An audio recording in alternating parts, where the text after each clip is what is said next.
que je souhaite, qu'on est ici dans un milieu, entre guillemets, ethnique, j'aimerais que des Québécois, Mordecai Michel, qui était non seulement, qui n'était pas un Québécois de souche, mais il était en plus anglophone.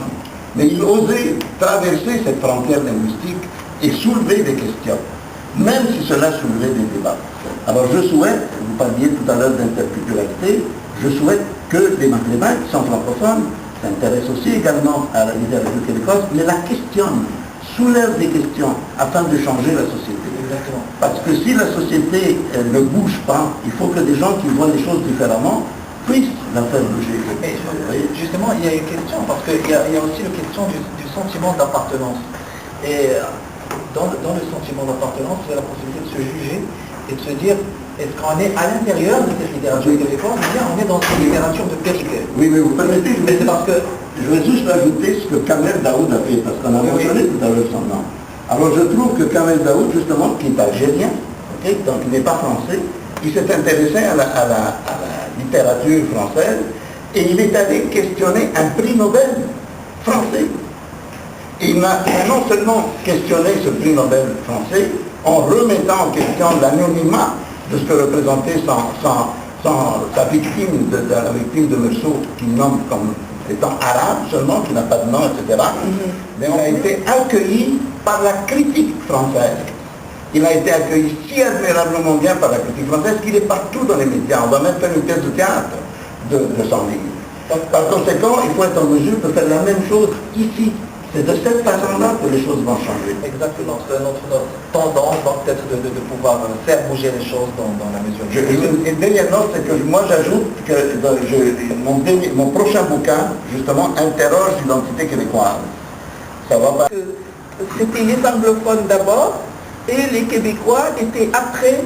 Et quand on parle de pauvreté au Québec, de difficultés, au niveau de langue, suffit ça. Pour moi, j'ai appris le français ici. Ça fait pas plus de 4 ans, moins que 5 ans que je suis là. Donc j'ai éprouvé beaucoup de difficultés et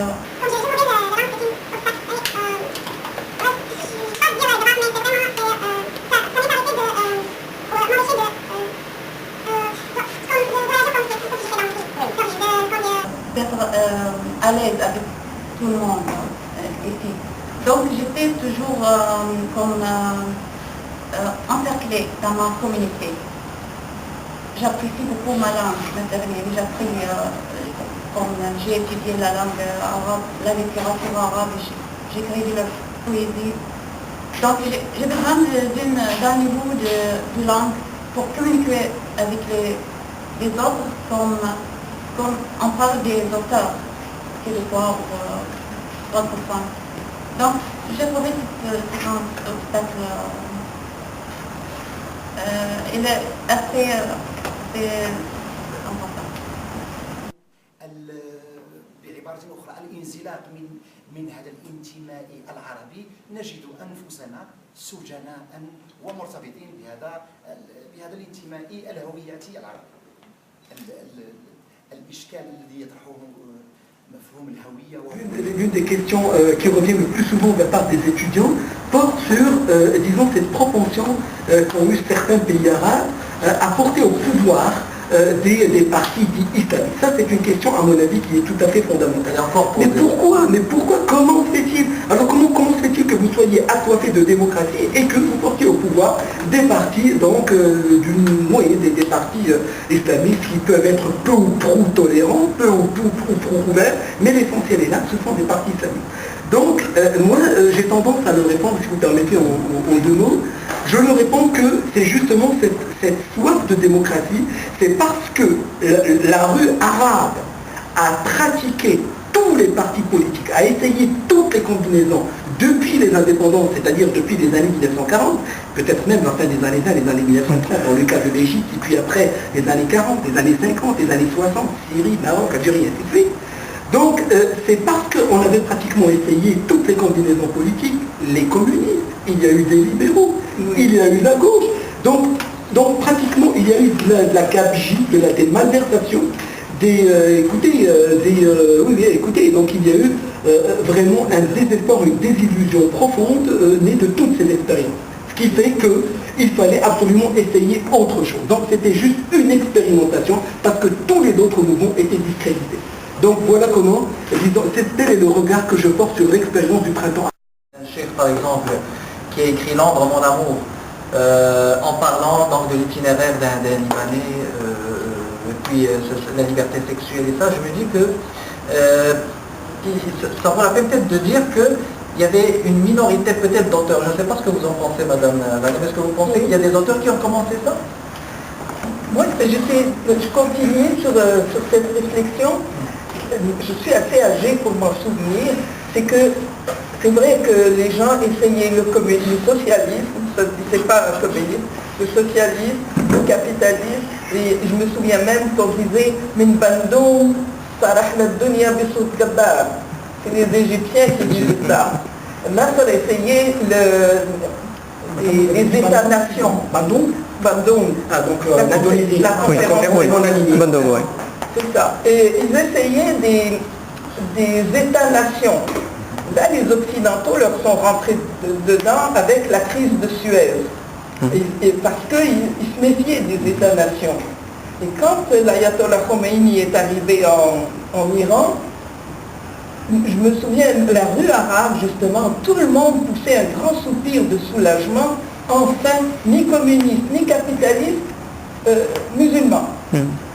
Et voilà. Je continue.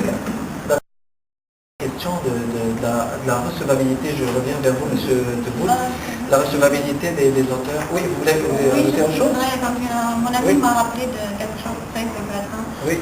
Comme j'ai dit, quand je suis arrivée avec cette question d'interculturalité, on a organisé une série d'événements sur le thème d'interculturalité avec mon mari qui est musicien et artiste et mon ami Mohamed Mahmoud qui est un poète aussi. C'était vraiment, on essayait de faire un milieu culturel, social pour développer cette interaction, je crois que l'interaction avec la société québécoise. Et puis d'abord, comme j'ai dit, la langue c'était vraiment la langue mondiale comme la musique et l'art, c'est vraiment, à mon avis, c'est la façon d'accéder et de répondre à cette question d'interculturalité. L'historique c'était vraiment, je dirais, 2 ans. Il y a plus que 9 ans. On est nés. Mais c'était toujours la question de, comme a dit Madame Nadia, les Québécois ne sont pas toujours là, comme c'est dans la réalité. Il y avait des autres immigrants, des musiciens surtout, mais il y a toujours la question, est-ce qu'on va rester toujours loin de cette société? Donc, justement, la question de la recevabilité je veux dire par des Maghrébins ou des gens issus du Moyen-Orient, j'imagine qu'elle renvoie aussi à la question de la double appartenance, monsieur. Donc c'est un peu, ça a évidemment beaucoup évolué au Québec depuis. En général, je dirais que le public et les critiques littéraires sont ouverts aux écritures migrantes. Je pense à l'accueil fait à Abla Farhoud, à Wajdi Mawad, et donc il y a une évidente ouverture et un évident intérêt pour les univers que ces auteurs écrivent. Il n'y a pas de tout là-dessus.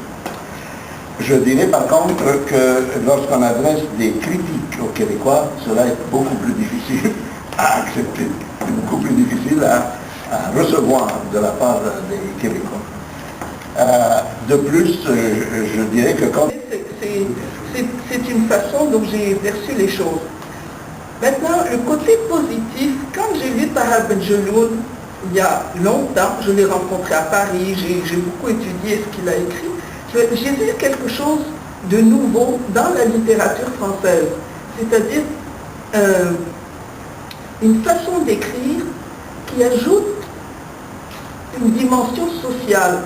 c'est plus de la littérature d'alcôve comme chez Proust ou chez d'autres écrivains, mais il y a une dimension sociale. Et il y a en même temps des correspondances comme entre Mouloud Faraoun et Driss Shaibi, par exemple, qui ont écrit sur la situation d'intense pauvreté ou d'intense lutte ou je ne sais pas quoi, de la violence du dénuement. Et on retrouve ça chez Gabrielle Roy, qui est canadienne-française, où la vie difficile, le quotidien est violent, mais de façon insidieuse, et la guerre est enfin vue comme une libération. C'est incroyable, mais c'est vrai. Bonheur d'occasion, ça finit là-dessus, sur l'ouverture à la guerre. Pour en revenir à mon propre travail, j'ai essayé de voir, moi je ne me relis pas, je sais pas, on me dit des fois que j'écris sur l'Algérie ou des fois que, mais j'ai quitté Oran quand j'avais 4 ans. Donc c'est une ville de rêve pour moi comme pour tous les enfants, mais j'ai vécu en Afrique, j'ai vécu dans différents pays et je remarque que Amin Maalouf, quand il a écrit Les identités meurtrières, on est à une époque où vraiment il y a des dangers qui se dessinent et je pense que les écrivains ont intérêt à, c'est pas par hasard qu'ils sont menacés d'ailleurs certains, ont intérêt à mettre au clair ces choses-là, à les étudier, à les mettre au clair. Parce qu'un écrivain, c'est pas juste un artiste qui a des émotions, des sentiments, c'est aussi un observateur de la société. Et vous disiez, M. Teboul, vous parliez de la tolérance dans les pays qu'on dit arabes ou musulmans, ou berbères, ou peu importe. La réalité, je me souviens d'un haut fonctionnaire qui m'avait demandé, mais est-ce que tous les Arabes sont musulmans? Est-ce que tous les musulmans sont arabes? Alors là, on refait l'histoire du monde. Parce que les Arabes, c'est une tribu bédouine qui est partie de là-bas avec un livre. Et ils ont envahi le monde avec ça. Et c'est parce que le message qu'ils présentaient était...